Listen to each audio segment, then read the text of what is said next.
ముగ్గురు రన్నర్లు ఉన్నారు, ఏ, B and C. ముగ్గురు రన్నర్లు ఉన్నారు, ఏ, బి అండ్ సి. ఒక రన్నింగ్ రేస్ పార్టిసిపేట్ చేశారు.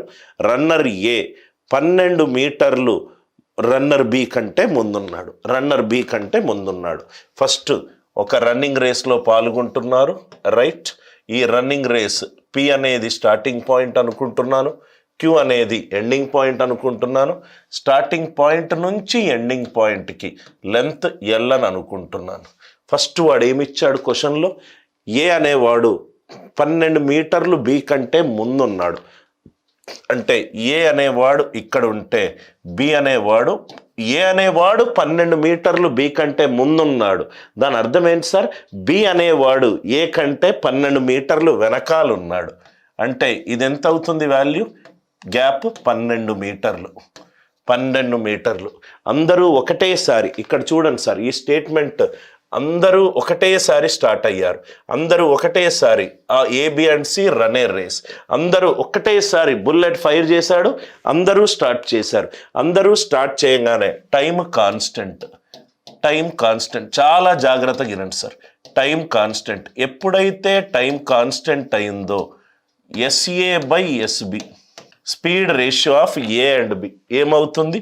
Right, distance travelled by A by distance travelled by B అవుతుంది. Distance travelled by A divided by distance travelled by B అవుతుంది. Distance A ఇక్కడి నుంచి ఇక్కడి వరకు ట్రావెల్ చేశాడు ఎల్, బి ఇక్కడి నుంచి ఇక్కడ వరకు ట్రావెల్ చేశాడు. ఎందుకంటే వాడు 12 మీటర్లు ఏ కంటే వెనకాల ఉన్నాడు. అంటే వాడు ట్రావెల్ చేసింది ఇక్కడి నుంచి ఇక్కడి వరకు. ఎంత వాల్యూ? L-12. ఇది అందరికీ అర్థమైంది కదా సార్? నెక్స్ట్ కంటిన్యూ చేద్దాం. అండ్ సి అనేవాడు 18 మీటర్లు వెనకాల ఉన్నాడు. 18 మీటర్లు వెనకాల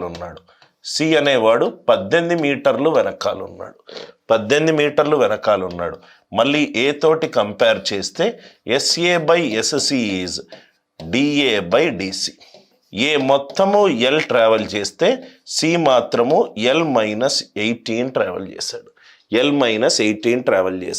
సో దీన్ని డివైడ్ చేస్తే SA/SB divided by SA/SC is equivalent to L/L-2 divided by L/L-18. అంటే L-18 divided by L-12 is equivalent to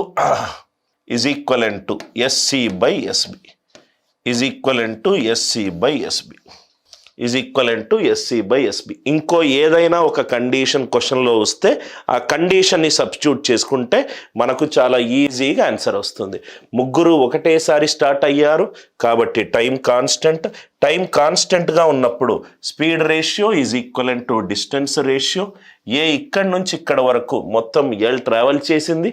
be అనేది 12 మీటర్స్ వెనకాలన్నాడు కాబట్టి L/L-12. SA/SC సి అనేవాడు 18 మీటర్లు వెనకాలన్నాడు కాబట్టి L/L-18. దీన్ని డివైడ్ చేశాను. L/L-2 by L/L-18. L-18/L-12. Now ఇక్కడ చూద్దాం సార్. నెక్స్ట్ ఇంకొక కండిషన్ ఇవ్వాలి. ఎస్, ఇక్కడ వరకు క్వశ్చన్ చదివాను, right. Another same race B finished 8 meters ahead of runner C. B అనేవాడు సి కంటే 8 మీటర్ల ముందున్నాడు. బి అనేవాడు సి కంటే 8 మీటర్ల ముందున్నాడు. 8 మీటర్ల ముందున్నాడు. నవ్వు ఇక్కడ చూద్దాం సార్. ఈ డయాగ్రామ్ని చూడండి. సింపుల్ ఈక్వేషన్ ఒకటి వస్తుంది.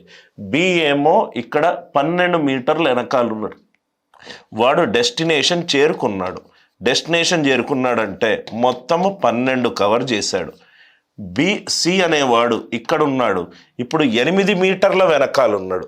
ముందేమో 18 మీటర్ల వెనకాల ఉన్నాడు. ఇప్పుడేమో 8 మీటర్ల వెనకాల ఉన్నాడు. అంటే ఎంత కవర్ చేశాడు? 10 కవర్ చేశాడు. సో SB/SB ఏమవుతుంది? 6/5 అవుతుంది. 6/5 అవుతుంది. సో ఇక్కడ రివర్స్ రేషియో వేస్తే SB/SC ఏమవుతుంది? L-12 divided by L-18. L-12 divided by L-18. L ఆన్సర్లో ఇచ్చాడు, సబ్స్టిట్యూట్ చేసుకుంటే మనకు 6/5 ఏది ఆన్సర్ వస్తుందో అదే ఆన్సర్ 6/5.